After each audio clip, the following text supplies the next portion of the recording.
Okay, welcome to this session on realizing business values with AWS Analytics Services. If this is not the session you're hoping to attend, feel free to talk to our ushers. We'll point you in the right direction. If it's the first time you're entering into this Insights and Analytics track, welcome to the world of AWS Big Data and Analytics. If you're just lost, confused, or not sure, undecided which session to go to, I invite you to sit back and relax because this is not a technical deep dive session, right? And especially useful if you came from a heavy lunch today, or you just have too much of an information overload over the last one and a half days at the AWS Summit. Right? My name is Yu Ho. I'm a solutions architect at AWS, and part of my day-to-day job is to help customers and organizations in Singapore to adopt the AWS platform as part of their journey to the cloud to achieve specific business objectives that they have. Right? Today I'm also warmly welcoming Vasanth from NTUC Link, who's going to join us on stage to talk about how they use AWS Analytics Services as part of their application development process to help their marketing team deliver specific outcomes. And before we start, I'll just basically talk about my agenda for the next 40 minutes. For the first part, I'll be talking about what business value is, very briefly. And then I'm going to talk about how you can use data as some of the use cases to help you drive business values. I will then challenge you to rethink what you think about data and analytics and how you should rethink about data and analytics. It might not be something entirely new to you, but hopefully it inspires you to experiment in those areas. And lastly, of course, we will have Vasanth up on stage to share what they're doing at NTUC Link. So what is business value? Right? Quite simply, business value can be described as the benefits that a firm generates for its shareholders or stakeholders over a specific period of time. Of course, the first thing that might come to your mind is that it could be a financial benefit, right? Something relating to your top line and bottom line, increasing your revenue, reducing your operational cost. But it could also be non-financial values or benefits as well, right? Things around if you're working for a products company, right? What you need is a strong performing sales organization to help you drive your revenue and sales. Then you need to invest in building a talented team as well as building a culture within your organization for performing those sales targets as you want. It could also be investing in building specific patents or IPs that you might have within your organization, or help invest in building a brand for your business or your company. And that itself will help you cope with competition and also help you to increase or improve your customer experience to help retain or grow your customer base. Right, so all in all, to really visualize that, I'm going to use the example by Michael Porter in his book, Competitive Advantage, where he describes a value chain. Right, so instead of looking at organization as different departments, look at it as different inputs that will drive specific outputs. Right, things around, and 4 of those inputs could be in 4 of these areas, as you see here. Right, logistics, right, something related to your supply chain, for example, right, inbound or outbound. Right, from your raw material all the way to the final product in your customer hands. It could also be how well are you evangelizing your products or services to your end users so that they adopt your services and products. It could also be around systems or support functions within your organization to run your day-to-day activity, but also how you can improve your customer service to retain your customer base. But what he explained is also there are some supporting activities that will impact all these 4 areas as well. Things around having infrastructure to run your core systems, hiring the right people, being able to keep up with the change in pace of technology, all right, and of course help you to innovate at pace, but without having to spend a large cost to do that, right? And lastly, of course, all of this is going to help you deliver and drive and increase value, not just for your business, but also for your customers and end users.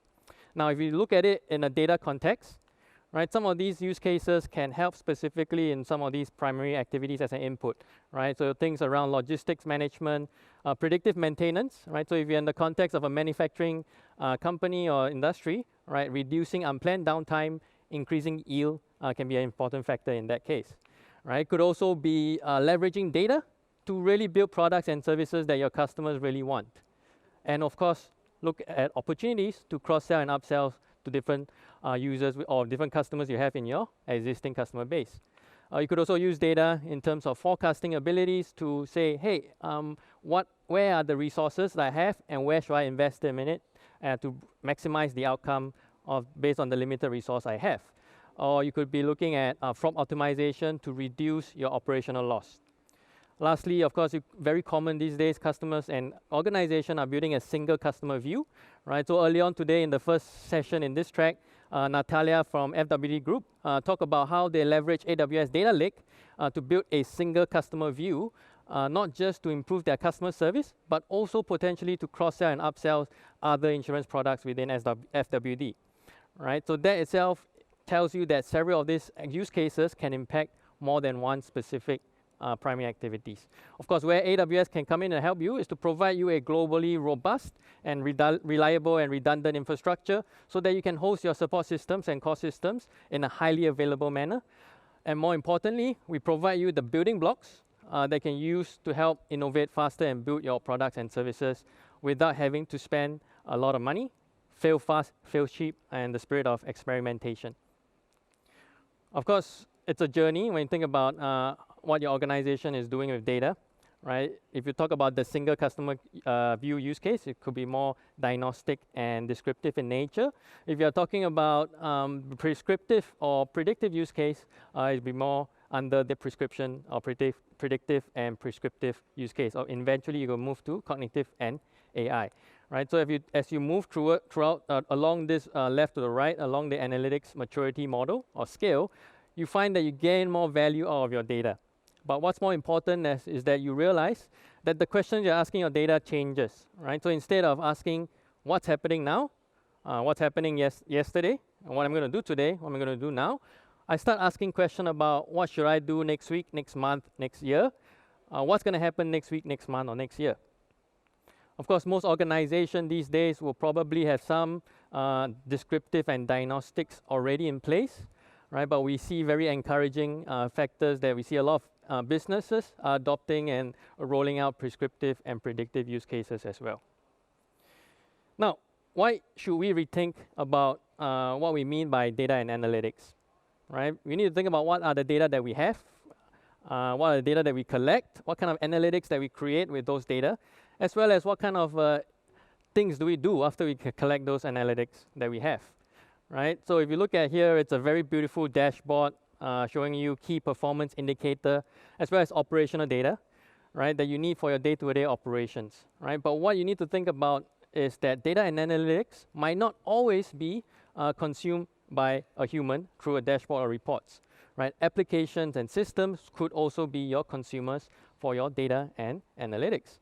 So I'm going to talk through some examples. This is data. Of course, I'm going to use some Amazon examples, right? So this is Alexa powered Echo devices that you can put at home and smart home device, where you can ask questions like, what is the weather like today? And it will tell you what's the weather like today, right? Of course, what's important here is for us to improve on this product is to collect data.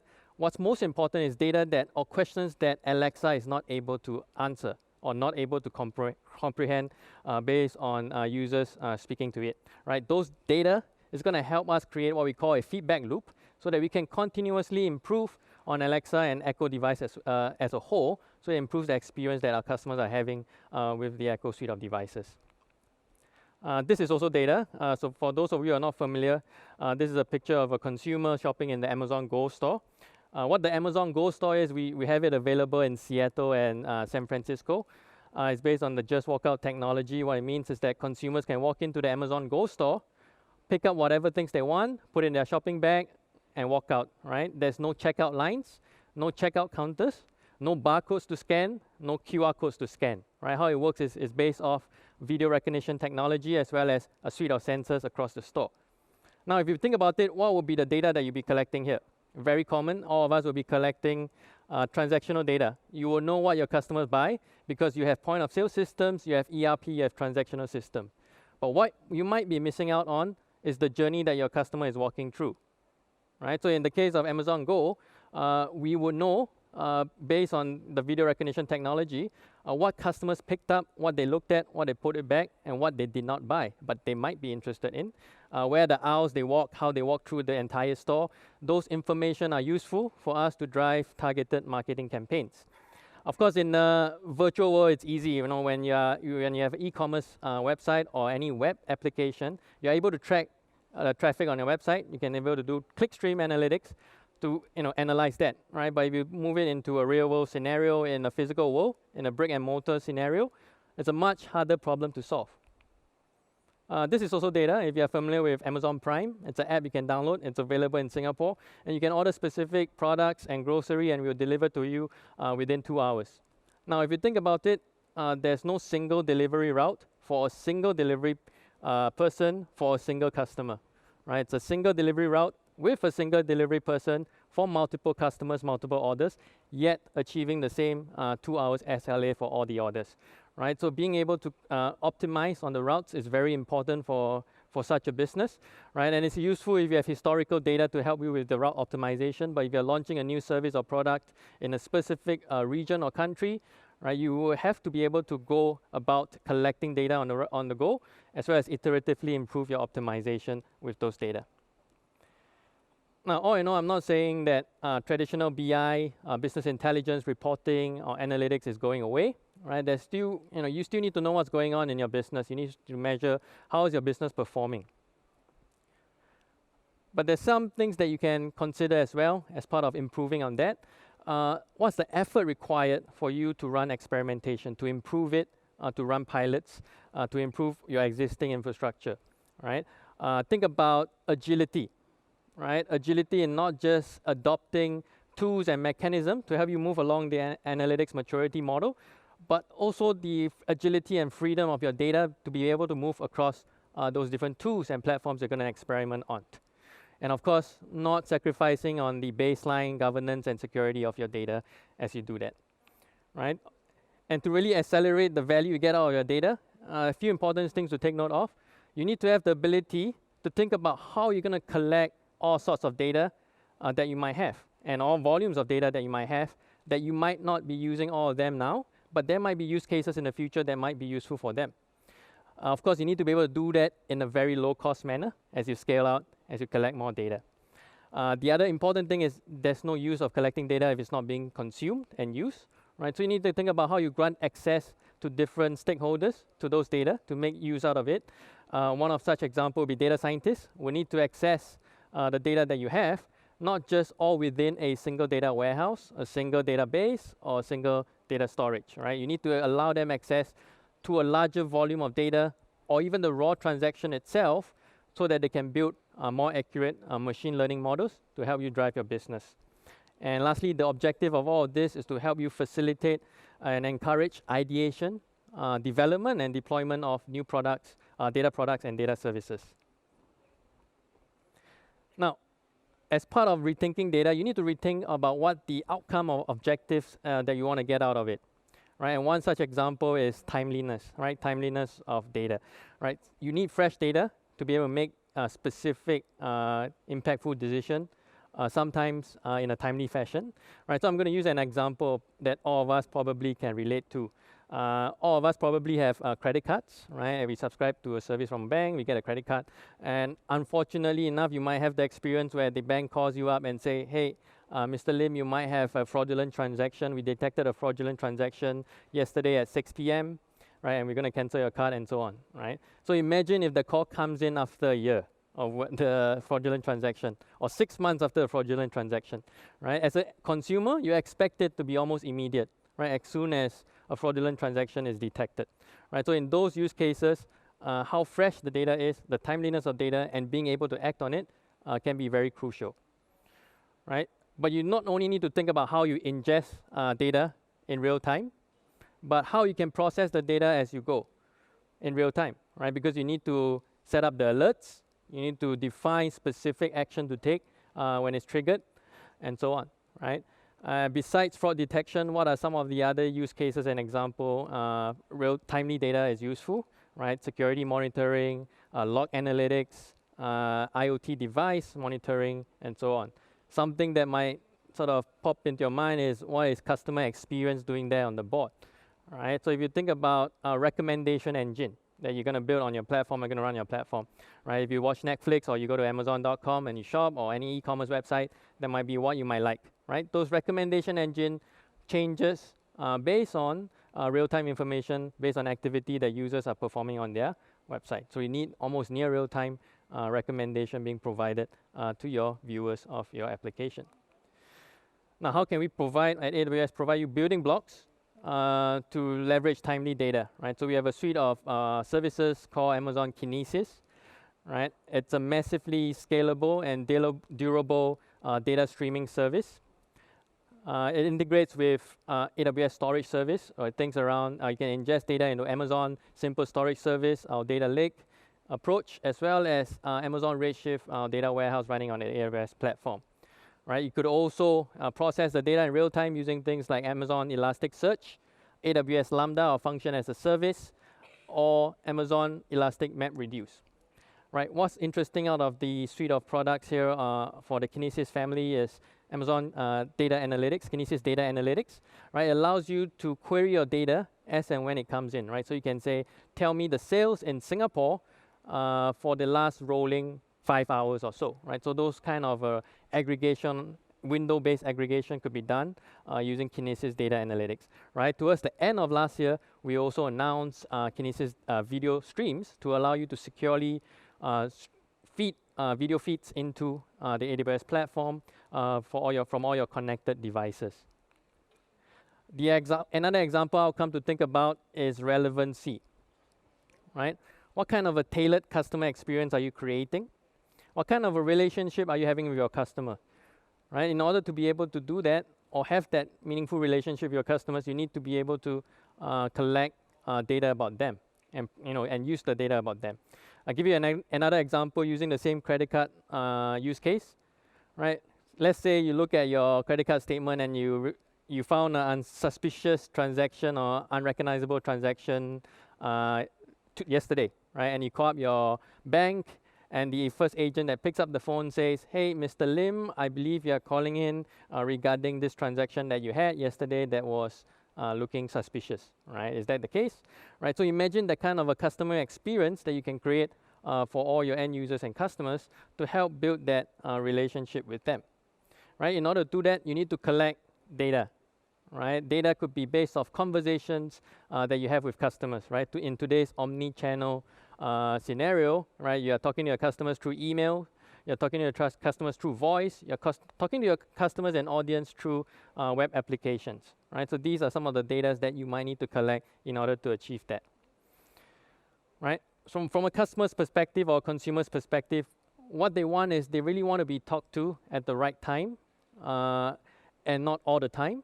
They want to be fed relevant information or interesting information that they find it relevant to them, right? And they want to be notified when something happened, right? So how can we, build new types of application that can leverage both timely data as well as relevant data? So this is now where I pass my time over and warmly welcome Vasanth on stage to talk about how they are doing that at NTUC Link.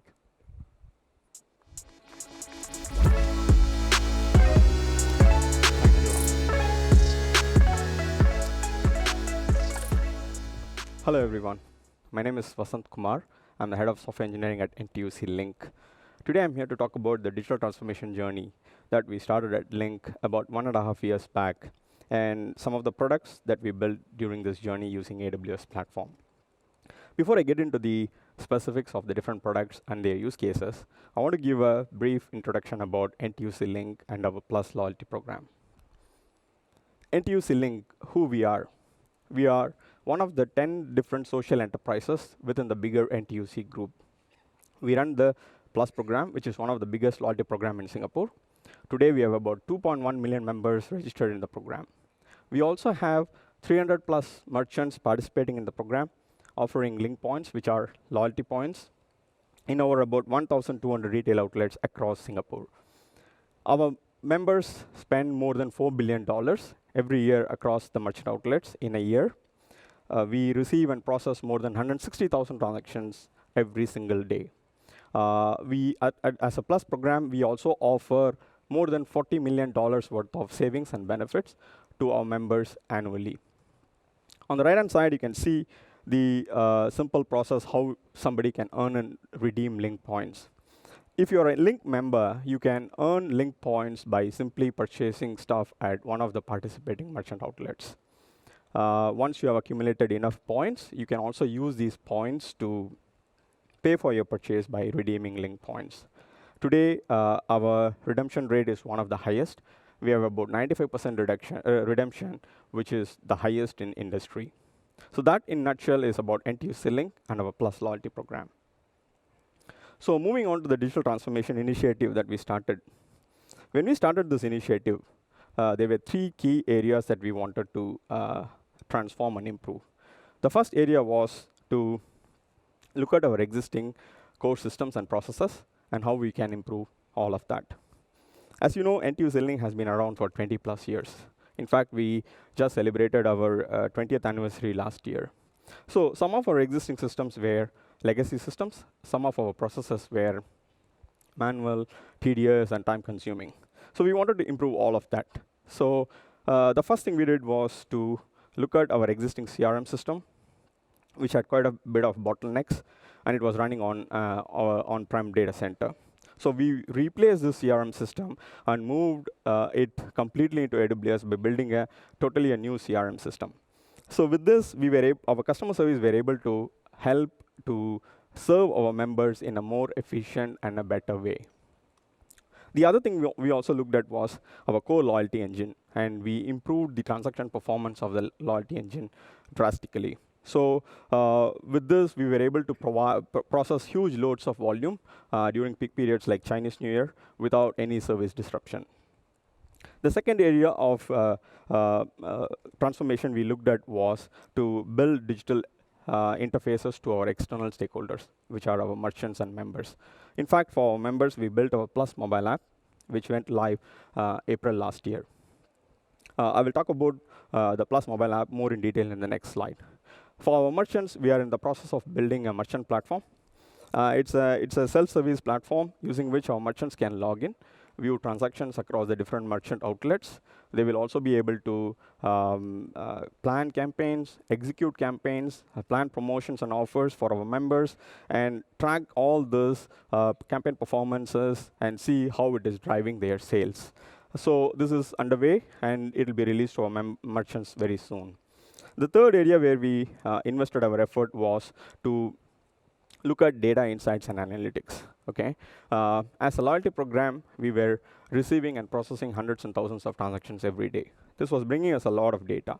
So how can we use this data and look at it in a meaningful way so that we can serve our merchants and members in a more efficient manner? So I'll talk about how we did that in the next few slides. The first use case I want to talk about is about our Plus mobile app. So when we built this app, we had very specific requirements that we wanted to fulfill. The first and foremost was to build an app for our members so that they can interact with us more often. Not only that, we also wanted our members to use the app to know more about our loyalty programs, also be able to know more about our merchant partners, where their store locations are, how far or how close they are to the members' current location. We also wanted to give self-service functions like for our members to even view the point balance, transaction history, and also be able to earn and redeem link points across our merchant outlets through the mobile app. So when we built all this the features, we were also interested to see how our users, our members are using these features in the mobile app. So to do that, we integrated our mobile app with Telium. Telium is a tag management platform which allows us to collect events from mobile app and store in the event stream. Not only that, Telium also helps us to connect with other platforms like Braze, Kochava, and GA in our case. So these were integrated for specific use cases. For example, when a user registers for the first time in the mobile app, a registration event was generated in the mobile app. This was sent to Telium, which was then forwarded to Braze, and immediately a push notification was sent to the member, notifying of the current running promotions and offers. All this was done real time without any human intervention. So in the case of Kochava, we used it as an attribution platform where we wanted to track the app downloads and installs across social platforms. We created smart links and then enabled them in the social platforms like Facebook. And when users click it and then download and install the app, we were able to collect information like who downloaded the app and which social platform they came from. All this information we were able to collect and store in Kochava. Now, we have captured all these events, and all these events are being now stored in different platforms like Telium, Braze, and Kochava. But how do we bring them into our infrastructure for further analytics and then review so that we can provide value add to our members? So that's where we integrated Amazon Kinesis to Telium. Telium has this feature called Event Stream, in which all the events are collected and stored. So we used Kinesis to ingest these events real time. And once we ingested the events from Telium, we stored them in Amazon S3. We also collected the events from Braze and Kochava, and we stored them in S3 as well. So now S3 became a data lake where all the events from the different platforms were collected and stored. So from there, we consolidated, grouped, and cleansed the data before we pushed the data into Amazon Redshift to be stored in a structured format. So where our analytics team ran different analytical models on top of the data to understand the user behavior in a better way. And from there, we are able to understand what our users like, what our users don't like. Based on that, we are able to give the right content back to our members in the mobile app. So in the end, what did we achieve in the Plus Mobile use case? We are able to build an app which our users can interact with us more often, able to discover deals and rewards that our merchants are running. And more importantly, it helps us to understand the user's mindset, the user behavior, what they like and what they don't like, so that we are able to custom fit our offerings to our members. And that's what we learned in the Plus Mobile app use case. Moving on to the next use case, I want to talk about the campaign management platform that we built at Link. So as a core objective of any campaign management platform, it was meant to be a platform for to help our merchants to reach out to our 2.1 million members through targeted communications. So for any campaign to be successful, the most important thing to have is the right audience.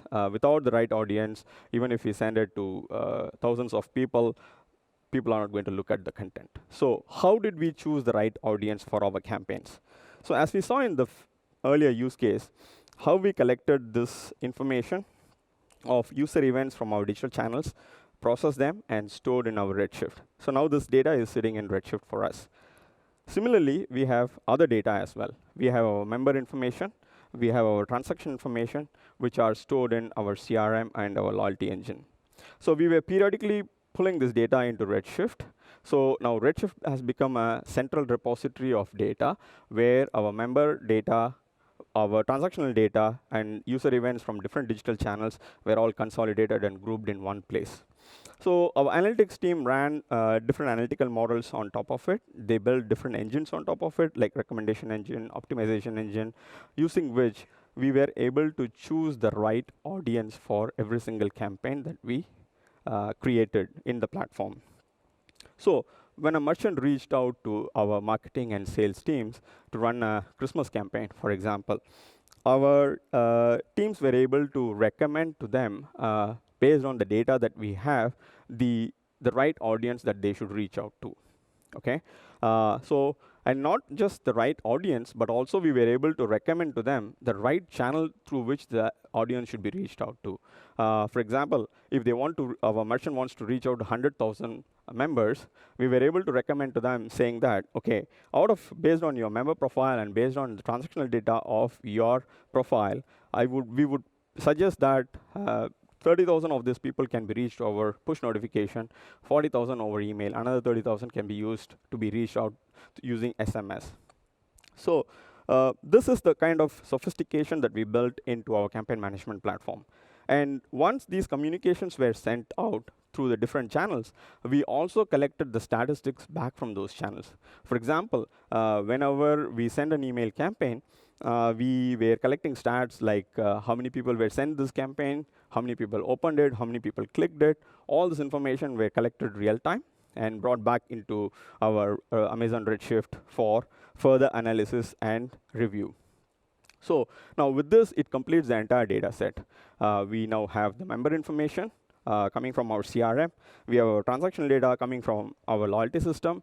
We have our user behavior that we are consolidating from the different digital channels that we built out. And we are also now able to collect the campaign performance stats that we are running through our campaign management platform. Now, with this rich set of data, we are able to now run and create more efficient campaigns for our merchants. So in this case, what did we achieve and what did we learn? Today, we have built a campaign management platform that is very sophisticated, very scalable. Today, we run more than 16 to 17 million communications every month to our members. And we are also able to collect those stats and process them in real time. Not only that, how sure are we that these campaigns are efficient and these campaigns are targeted right to the right people? Because today, for example, our open rates for our email campaigns are around 15 to 16%, which is way, way higher than the industry standards.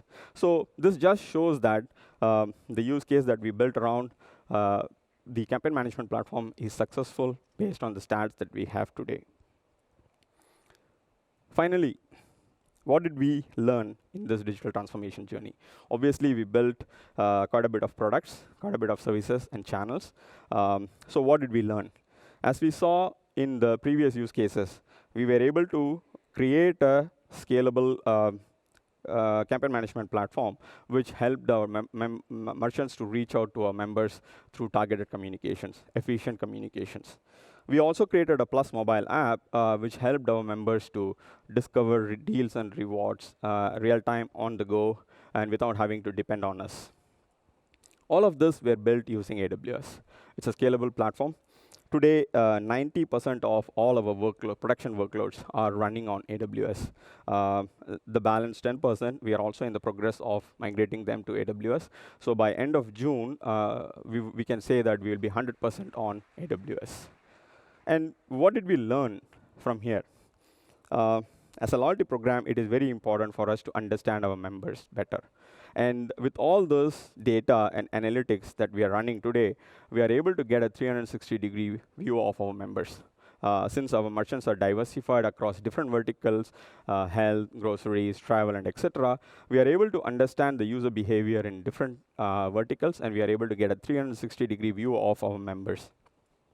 We are also able to formulate our omni-channel strategy, whereby we are able to create and provide a consistent experience to our members across the different channels that we own today, which is a web channel, mobile channel, or our POS touch points. And last, we also are able to understand the spend behavior of our members. So we can see based on the promotions that we run, what they like, what they don't like, what works, what doesn't work. So it helps our merchants also to plan and right fit the promotions for our members' needs. So this, in a nutshell, is what we have built and what we have learned in the digital transformation journey. Last but not the least, we are hiring, as you can see. So we are not just NTUC Link, but the entire NTUC group, the different social enterprises within the group. We are going through a big digital transformation journey. So we are looking forward to hire talented people like you. So if you're interested, please drop your CV to the email address mentioned here. It is not just an opportunity for you to come and work in a big group, but it is also a very big opportunity for you to work in a group which touches the lives of 2 million people, or 2 million people in one way or the other. So do come join us. With that, I'll end my presentation and pass to Yuva for his closing notes. Thank you. Thank you, Vasanth, for sharing about how at NTUC Link, they're really building applications around centering around data, right? So they use that to help their marketing team send out better targeted marketing campaigns. Just to close up, one thing for you to take away is to think about the flywheel of data, right? So in NTUC Link's use case, right, they use data that they collected from the application to help analyze that data and then deliver better optimization on their marketing outreach, right? As they do that, they get more users, more engagement within their platform. They collect more data. As they collect more data, and they do the same cycle again. So it's an iterative improvement as you go along. Now, it relates to the feedback mechanism or the feedback loops that I mentioned earlier. But more importantly, this helps you to know what your customers really want, right? It allows you to work backwards from your customers and your end users so that you build better products for them and support them in a better way and more effective way. Just to close things up, hopefully this session gave you some ideas of where you could imagine you could experiment with your data, but also think about how you're designing and rethinking about your data pipeline and your data platform so that there's flexible for you to experiment, fail fast, fail cheap in that aspect. Right, and lastly, if you have any questions, feel free to reach out to us. We do have experts and demo booths at our AWS booths outside the exhibition hall. Talk to them, ask them questions. They will be happy to point you to the right resources. Thank you.